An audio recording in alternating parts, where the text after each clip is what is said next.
આપણા બધા માટે ખુશીના સમાચાર છે.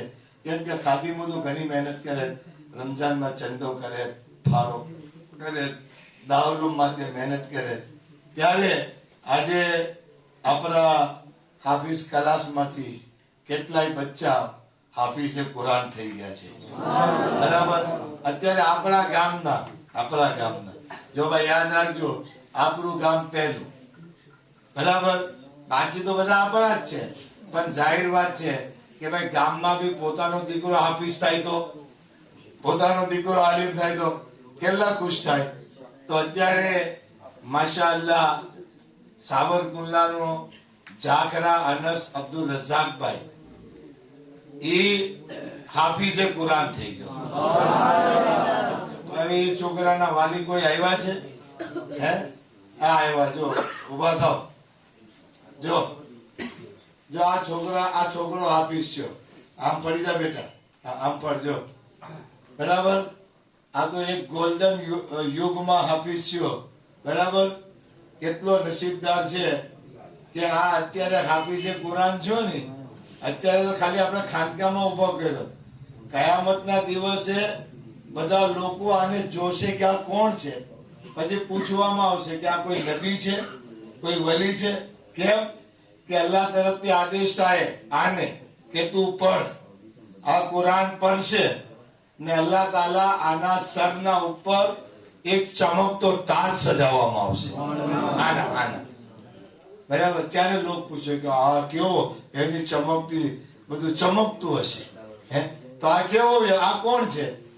તો કે આ એ માણસ છે કે જેનો દીકરો હાફિઝે કુરાન છે. સમજાઈ ગયું? બોબાઈ તને મુબારકબાદી, ખૂબ મુબારક. ક્યાં રહો છો તમે? વાહ ભાઈ વાહ. આ તો મણિનગર માં રહે છે સાહેબ. હાજીભાઈ ના દીકરા, આ એનો પોતરો. વાહ. હાજીભાઈ નાથ પડતા હતા એ. બોલો અપંગ. આ ઓળખું હારી રીતે. એને કોણ ન ઓળખે બાપા હાજીભાઈ ને? હે માશાઅલ્લાહ. હાજીભાઈ ના દીકરાનો દીકરો હાફિઝે કુરાન છો, સાવરકુંડલાનો. તમે વિચાર કરી લો. અને સંગી જમાત ને તો ગૌરવ લેવા જેવું છે. આનું સન્માન કરજો. અને બને તો આને હાફિઝ સાહેબ ની રજા લઈ અને રમજાનમાં તમારા ઇમામ બી હાફિઝ છે ને આ છોકરાની જોડી દીજો તો ને વધુ મજા આવશે. સમજાઈ ગયું? તો આજે આ છોકરાઓ છે એ હાફિઝે કુરાન થઈ ગયો તો આપણા સાવરકુંડલાનું ગૌરવ થયું ને. તો આપણા ખાદીમો માટે તો બધા જ આપણું ગૌરવ છે. એક બગોયાનો છોકરો છે, બે જાકરા મલિક દીન મોહમ્મદભાઈ બગોયાનો. તું હા ભાઈ, તારા વાલી આવ્યા નહીં, તને હાફિઝ સાહેબ લાવ્યા ભાઈ. ઈ છોકરો 24 સિપારાનો હાફિઝ. બોલો હવે તો ક્યાં જાય? આજ તમારામાં તકલીફ કરશે. હવે આજ ઇન્કલાબ લાવશે. બરાબર. એ બાપ મુકર્રર થાય આપણા ઇન્શાઅલ્લાહ. રાજુલાનો પુનરજામ રિઝવાન રફીકભાઈ, જો આ છોકરો 20 સિપારાનો હાફિઝ. બોલો. આ જો આ છોકરાઓ જોવો તમે. હે કેવડી મોટી વાત છે. અમે આજ કરવા માંગીએ કે આપણો છોકરો આપણો ને કે પપ્પા હરામ છે, પપ્પા જાયઝ છે, પપ્પા ના જાયઝ છે, પપ્પા ફરજ છે. એ આપણો છોકરો. સમજાઈ ગયું? એક બેડાનો છે ગાહા ફૈઝ ફિરોઝભાઈ. કેટલા? 15 સિપારા, 10 સિપારા. કેટલા? 10.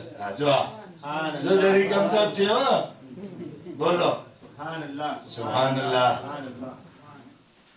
બગોયાનો એક છોકરો જાગરા સિરાજ કાળુભાઈ. જો હે અલા જો કાક અમારું ધ્યાન દીધો બાપા, રદ કરજો. આ છોકરો 10 સિપારાનો આપી. અને દર મોહિયુદ્દીન સુમારભાઈ તાતણિયા. બોલો 4 સિપારાનો આપી. ભાઈ સંધિમાં બહુ હાફિઝ થઈ ગયા ભાઈ. સુબહાનલ્લાહ. અને બધા સ્કૂલે જાય છે. આ સ્કૂલ ના પૈસા તમે આપો જ નહીં. આજે મહેનત કરો ને. આ હજી દલડી નો એક છોકરો છે જાડેજા અરબાઝ સિકંદરભાઈ. જો દલડી આ 5 સિપારાનું ઓફિસ છે. હા, ઉનાની બાજુમાં આવ્યું.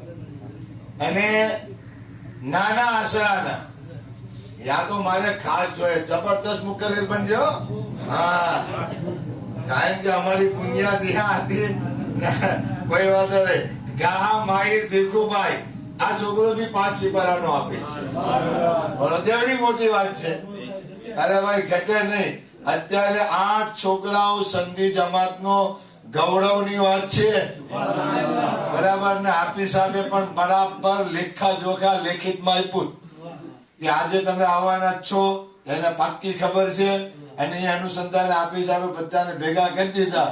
તો હવે ભાઈ, જો તમારી જવાબદારી છે,